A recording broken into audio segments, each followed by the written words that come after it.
In the first part of this week's parsha, there are 5 karbonos that are discussed. The oila, the mincha, the chatos, the osham, and the shlomim.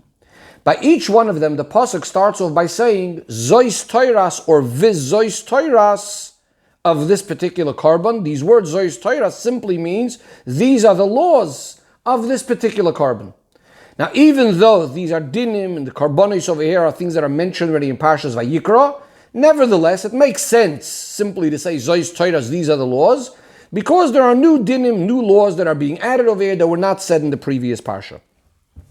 Comes along the Toiras Koyanim, and so too in the Gemara and Shas, that we learn out extra things from these words, zois toiras. From zois toiras ha'oila we learn that there's one Torah, there's one law for all of the oilas, meaning for all of the things that go up on the Mizbeach, and that is that once something comes up on the Mizbeach, it doesn't come down. In other words, the word toiras is coming to add a certain type of oila, a certain type of thing that went on the Mizbeach, even if it's possible, something went on the Mizbeach that didn't belong on the Mizbeach, and yet, if not for the word zois toiras, we would have thought that it is taken down from the Mizbeach. So now we are told, no, it stays on the Mizbeach. As the pasuk says, ha'oila, everything that goes up, ala Mizbeach is staying on the Mizbeach. So too in regards to the other 4 categories, the mincha, the chatos, the osham, and the shlomim, we learn out from the word zois toiras, from each one of these, is coming to add, again, a type of carbon that if not for this ribui, for this extra word, I would have not understood that it should automatically also have the same halacha as the carbon, at least in regards to a specific law, as the Toiras Koyanim goes on and explains. When it comes to the mincha, the Toiras Koyanim says that all menachos have a similar law, that they all need to have shemen and levoina oil, and levoina, the special spice called levoina. What is it coming to add? Because there's a certain type of mincha that none of it is eaten by the Koyanim. For example, the mincha of a Koyan himself. Nevertheless, from the word toiras we learn that all menachos have one law, all of them need shemen and levoina. From the extra word toiras by chatos we learn out that all chatois have one law, and that is that all chatois, if the blood sprays out from the carbon onto one's garments, you need to wash the garments. And what's being taught? That even the karbonos chatos, that the blood is usually brought inside the heichel as opposed to the ones that their blood is sprayed on the outer mizbeach. So the ones brought inside the heichel are not even eaten at all by the koyanim, and nevertheless, also those, if the blood goes on someone's clothes, the clothes need to be washed. From the word toiras ha'asham we learn that all hashamois have one law, and that is that all hashamois, the blood needs to be sprinkled on the bottom part of the mizbeach. And the chiddush over here is that even the asham of a mitzayra, the blood needs to be put on the bottom part of the mizbeach. Why would have I thought differently? Because by the mitzayra it says kachatos ha'asham hu. It seems to be being compared a bit to a carbon chatos. Now a carbon chatos, the blood is put on the top half of the mizbeach. So from the word zois toiras we say no, all hashamis have the same law, blood on the bottom part of the mizbeach. Finally, from the zois toiras zevach hashlamim we learn out that all the shlamim have one law, and that is that also by a bama, by this private sort of mizbeach that in certain times was allowed, the concept of zman, the concept of time, still is very important and relevant, meaning in regards to the dinim of noisar and pigul, if a carbon was left over after the time, or if the kohen had the wrong thing in mind, that it's going to be eaten after the time, called pigul. So even by the bama, these dinim apply. So in summary, we have for all 5 karbonos, what's learned out from this extra word toiras. What does Rashi hold? We find something that seems to be very puzzling.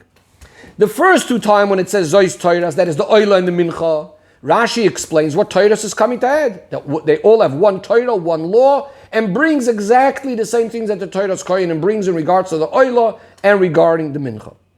When it comes to the next 3, zois toiras hachatos, zois toiras ha'asham, zois toiras zevach hashlamim, Rashi doesn't say anything. The question is, it seems to be, either way you look at it, there's a problem. If Rashi is of the opinion that Toiras is coming to add something, he should have explained what's being added by the last 3, by the chatos, by the osham, and by the shlamim.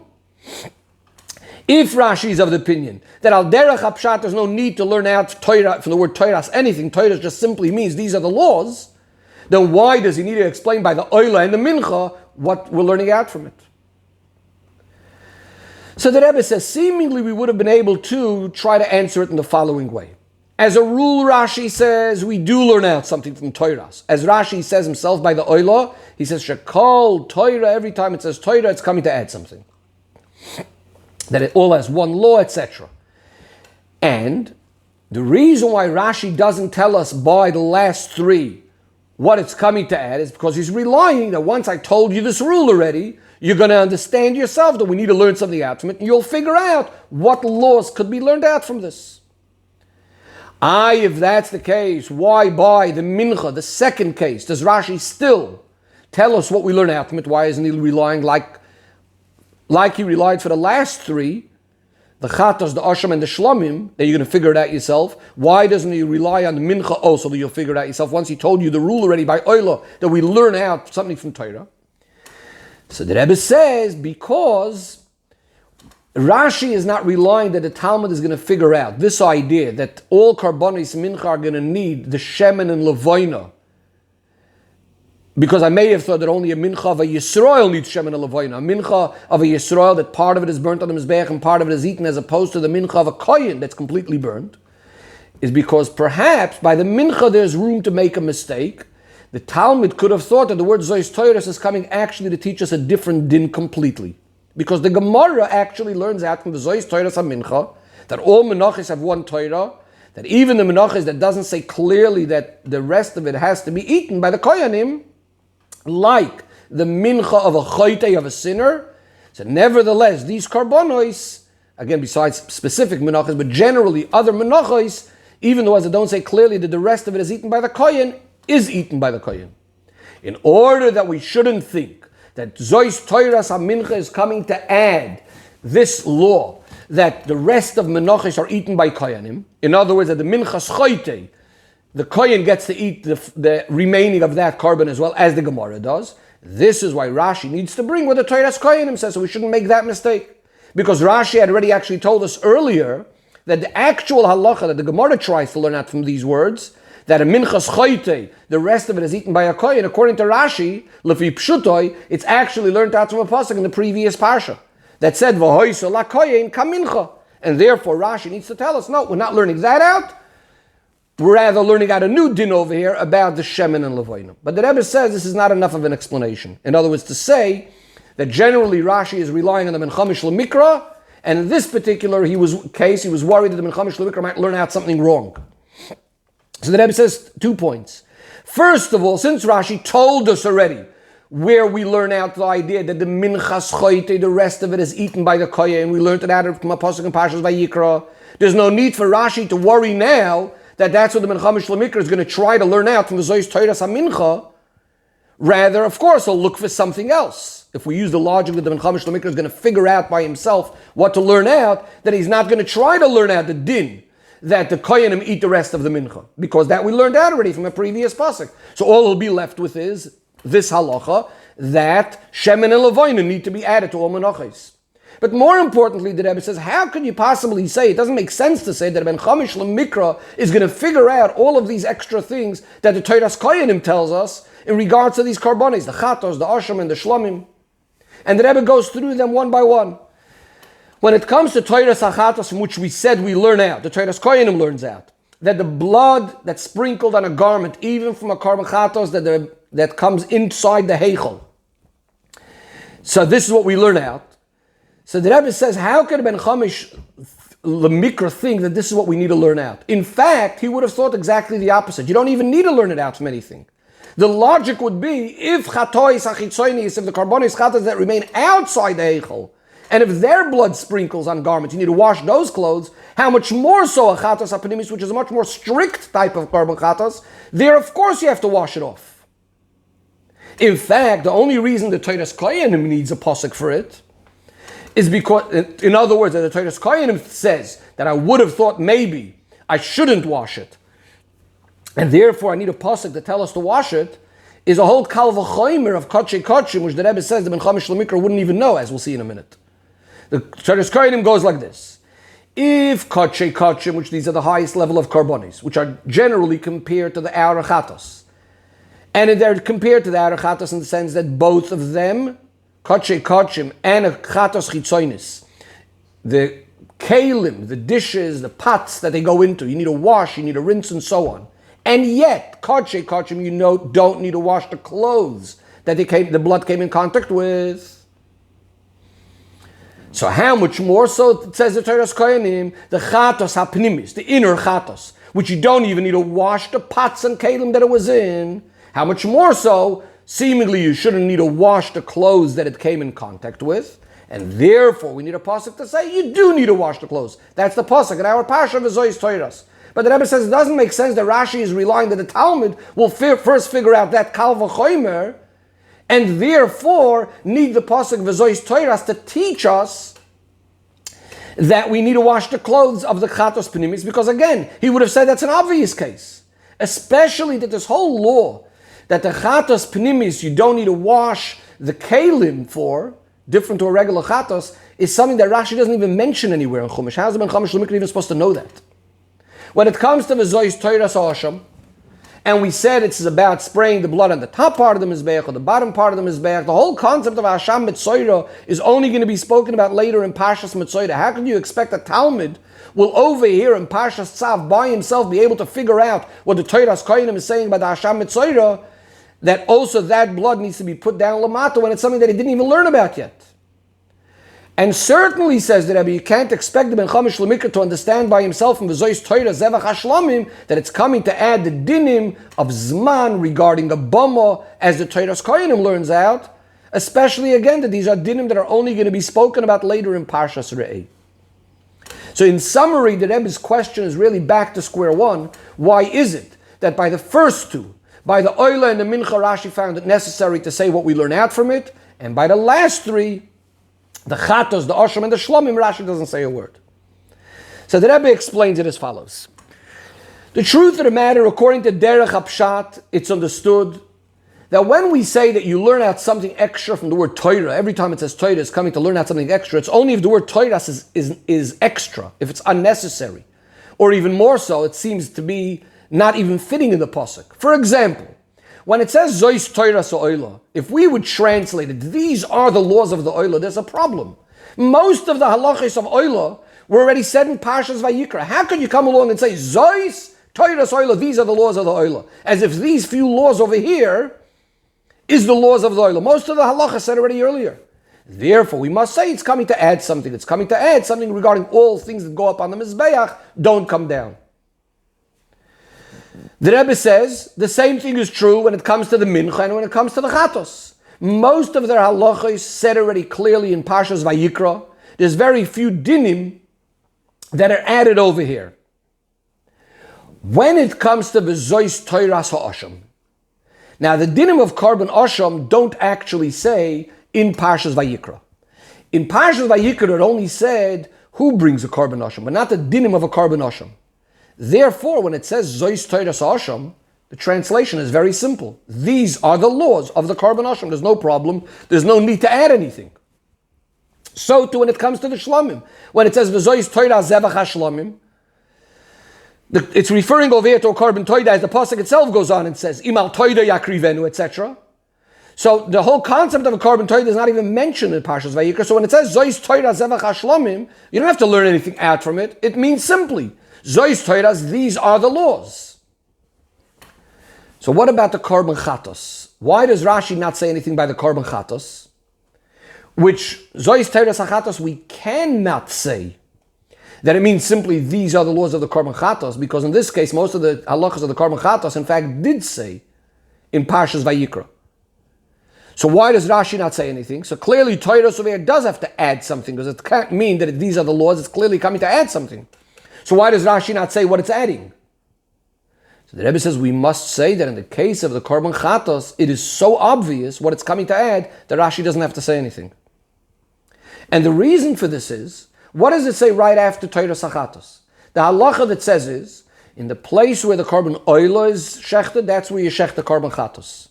And that means that all Korbanos Chatos, even the Chatos of the Kohen Mashiach, of the Kohen Gadol that did an Aveira, or the community Korban Chatos, where it doesn't say clearly that it needs to be shechted in the Tzafin, in the north side of the Azara. Nevertheless, we need to shecht it in the Tzafin, as the pasuk says, it needs to be shechted in the same place as the Korban Oila. However, that's what the pasuk says. So there's still one type of korban that I would have thought that even though, yes, it says you should shecht the chatos in the place of the oila, I would have thought that maybe you shouldn't shecht it in the tzafin. And this is what the Ben Chamish Lamikra will understand. It's coming to add this particular carbon that I wouldn't have thought that. Which carbon is that? Which carbon chatos would have I not thought that? That we wouldn't say it's automatically just like every carbon chatos. That's a carbon oila v'yoyred. This is a carbon chatos that comes for certain aveiros that we say that if the person is rich, he brings a sheep or a goat, a female sheep or goat. If he cannot afford it, he brings birds, doves, turtle doves. If he cannot even afford that, he brings flour. Why would have I thought that here it doesn't matter where it's shechted? Since this is a kind of carbon chatas where it's possible there's not even going to be shchita, it's going to be flour. It's not even going to have malika that applies to a bird. And we have that by a carbon oiler as well, the idea of malika. But here we have a new kind of category. We have something, a flour that's applying over here that doesn't even have shchita at all. So we may have thought that in a carbon oil v'yored, the whole concept of shchita is not even such an integral part of the carbon and the kapara, and therefore it doesn't matter where it's shechted. Maybe this halacha that where you shech the carbon oil, you shech the carbon chatas doesn't apply over here, even if you're going to bring a sheep that needs shchita. And this is what Zois Torah Sachatos, this is the simple addition that's coming that Ben Chamish Lamikra will figure out by himself that all carbonis chatos do have to be shechted in the tzafin. And since carbon oil v'yored is a carbon chatos, it also has to be shechted in the tzafin. And Rashi doesn't even have to explain it because these are the first words after Zois Torah Sachatos are these laws that you need to shecht it in the tzafin, whereas the rest of the dinim of the chatos said already in Parshas Vayikra. So therefore, it's obvious what the word Torah is coming to add is that this law applies to all the karbonis chatos. So let's just summarize what was going on till now, so we can continue the Sicha. The Rebbe spoke about 5 karbonis. Carbon oil is the first one, and the carbon oil, most of the dinim said already in Parshas Vayikra, so it's clear why Rashi has to come and say what's being added by the carbon oil from the word Zois Toiras. We're going to skip for a moment about the mincha. We'll get back to that. Let's just summarize the other ones because mincha the Rebbe is going to discuss further. When it comes to the carbon chatas, we know already from the carbon oil that if the word Toiras is extra, we're going to learn something out from it. When it comes to the chatas, we figure out by ourselves what it's coming to add. That all carbonis chatas, even the oil of v'yored, needs to be done in the north, needs to be done in the tzafin. When it comes to the Asham and the Shlomim, again Rashi doesn't need to say anything. Why? Because in this case, Zois Toiras means simply, these are the laws. We didn't learn the laws at all previously yet. We don't need to add anything new. These are the simple laws. The laws of the Karbonis. So now we're left with one. What about the Mincha? The Rebbe says in Seif Zayin, according to this, it's now difficult to understand why by Zois Toiras HaMincha does Rashi have to tell us that it's one law, one Torah for all menachos, that all menachos need to have oil and levoina, even the mincha of a kohen that's going to be burnt completely on the mizbeach. Why doesn't Rashi rely that we'll figure this out by ourselves, just like by the carbon chatos? So the Rebbe says the explanation is as follows. Al derech hapshat, it makes sense to say that when it says Zois Toiras, it's coming to add something, it's coming to add one law regarding all karbonis, but it's in connection to the dinim that are about to say in this parsha itself, after the introduction, Zois Toiras, whatever law is going to say now, is going to apply to other karbonis as well. That means that the following din that's coming up now is going to apply to all the categories of that carbon, even something that I may have thought shouldn't be included in that halacha, and nevertheless it's being included. So, in the case of carbon mincha, this idea to say that Toiras is coming to add the laws of Shemen and Levoina, this is something that doesn't say in this parsha. This idea of Shemen and Levoina, all it says over here in our parsha is V'heiri mimenu. You take from the flour, that's by the mincha, and you burn it on the mizbeach, etc. But the actual fact that it needs Shemen and Levoina doesn't even say over here. This is something that actually said in Parshas Vayikra. And therefore, I wouldn't think that the word Zois Toiras over here, which is seemingly coming to tell us that one of the laws over here is going to be applied to other karbonos, I wouldn't have thought that that's going back to a law that we learned about menachos back in Parshas Vayikra. This is why Rashi needs to tell us regarding the mincha, specifically what we learn out. Another reason, says the Rebbe, why we wouldn't think, without Rashi, that it's applying to the Shemen and Levoina, that the mincha of a kohen needs Shemen and Levoina. Says the Rebbe, another reason. The dinim of Bechlal of the minchas koyanim which say after V'zois Toiras HaMincha, after this section of V'zois Toiras HaMincha, afterwards is going to come the dinim of the Mincha V'Koyin, starts off as a new section. Vayedaber Hashem el Moshe leimoir, Zeh Korban Aaron Avonov, Hashem speaks to Moshe, these are the laws of the Korban of Aaron, his children, the Mincha V'Koyin. Since in between these parshias, there isn't only a break, as in one parsha and another, which we know that there's breaks in the parshias. Rashi tells us to give Moshe Rabbeinu time to contemplate, to think between the different sections of the different dinim. But here there's a whole new vayedaber. It's very difficult to say that word v'zois toiras hamincha in the previous parsha, in the previous section, would be coming to add the minchas koyanim, that it has the same din as all the menachos, which is completely separated with a whole new dibur, which seems to show that this is a whole new mincha, a whole new inyan, a whole new idea. And the Rebbe learns a kal v'chomer from the fact that even by other karbonos, mincha, asham, and shlamim are not separated with a vayedaber. And they're completely different categories. In other words, by those you only have the separation of a separate parsha, a separate section, but not a whole new vayedaber. So if that's the case, over here when there's a whole new vayedaber, I definitely would have thought that the minchas koyanim is a separate category. That could be another reason why Rashi has to tell us that nevertheless zois toiras is applying to those menachos. Says the Rebbe in Sivches, according to all of this, what we get out of the summary of all of this is that when we have the additions of the Parshas Korbanis in our Parsha compared to the Korbanis of Parshas Vayikra, we have two sorts of additions. One type of things is new dinim, new details in the Korbanis of Oila, the Mincha, the Chatos, all have new dinim. Generally, these are dinim that were discussed earlier, but we have new details. And then we have new types of karbonis completely, which are the asham and the toida, which we didn't have their laws previously at all. So too says the Rebbe, by the first three, we also have the concept of zois toiras is coming to add a new category or a new type of thing in the carbon that we said that one law is going to apply to all of the things of that carbon. Again, Oila and Mincha Rashi tells us what we learn out from it. And the Chatos, Rashi relies that we'll figure it out by ourselves. And as Rashi himself actually points out these two types of additions that happen in our Parsha by the first carbon. On the word Zois Teiras Ha'olah, Rashi says this is coming to teach us two things. Number one, that we burn the fats and the ivorim, the different parts of the Mizbeach, you could do it all night long. And this is why this is what says right after words in the pasuk al mizbeach kol halayla ad haboker. Another thing it's coming to teach us is about things that were puzzle. Which of those things, if it went on the mizbeach, do you have to take off? Which of those things, if it goes on, do you keep on? Because as we said, Torah is coming to include things that even if they went up, they don't come down. These two different types of things that are being added in our parsha, these two different halachos or kinds of korbanos that are being added, says the Rebbe is really the difference between eichos and kamos, quality and quantity.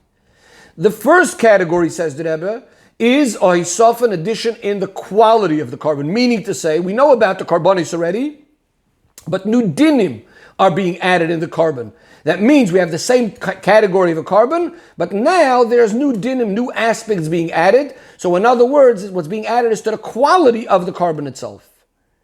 In the second case, what we're speaking about is quantity. We're speaking about new types of carbonates now that weren't even spoken about before, or in addition, in the quantity of the carbonates, that means with the same halacha and so on. That means other carbonates also have the same halacha. Says the Rebbe, from the fact that the hoisafa, what's being added over here, is not only quality by adding certain dinim, but we also have additions in quantity, adding and speaking about new carbonates. Here we have a hoira in avodas Hashem. Generally, says the Rebbe, Gashmias, the way Gashmias is measured is usually in quantity. Ruchnias is more about quality. So here comes the Hoirah. The way to add to Eichos, to quality, to Ruchnias, sometimes that's going to happen specifically by adding the Avoida also with Kamos, with quantity, with Gashmias. In other words, the way to reach the real advantage in the Avodah Ruchnis is not by locking ourselves away from the world and being involved completely just with spiritual things, but rather the Avodah of making even more Gashmiistic things into a carbon to Hashem. And it's specifically through making the Tzura, making the spirit overpower the material. The Ruchnis over the Gashmis, that from the Gashmis we transform it into spirit. From Kamus, We make from quantity into quality. Here we get to a much greater advantage in the avodah ruchnis of the neshama. Says the Rebbe, this idea of adding bekamus, but that's ultimately going to help us with the eichos as well in a more broader sense of the word, is the whole idea of being makarev people that are, in other words, greater quantity, more yidden to Torah and mitzvahs, that even yidden that bechitzoni seem to be like the korban that's not fitting for the mizbeach. They're psulin rachmanu litzlan. Even they we put up on the mizbeach in a way that once they're up, we don't take them down. And through all of this, as the pasuk says, Meir ene shneim avai, that there's a light of Hashem that's added to both, to the one being mekarev and the one being brought closer. That the person working on this also gets an oir gadol much greater than his own avodah, so that he gets a completely new quality in his avodah, and he remains connected. He's oila on the mizbeach, which the idea of that is that he is zoiveach, he's shechting and being mevatl, his mitzvah is going up higher and higher beyond any sorts of limitations, as the pasuk says, kol alaylo ad haboiker, which means throughout the whole helam hagolos, the concealment of the golos, all the way to the boiker, to the morning of the oir hagula.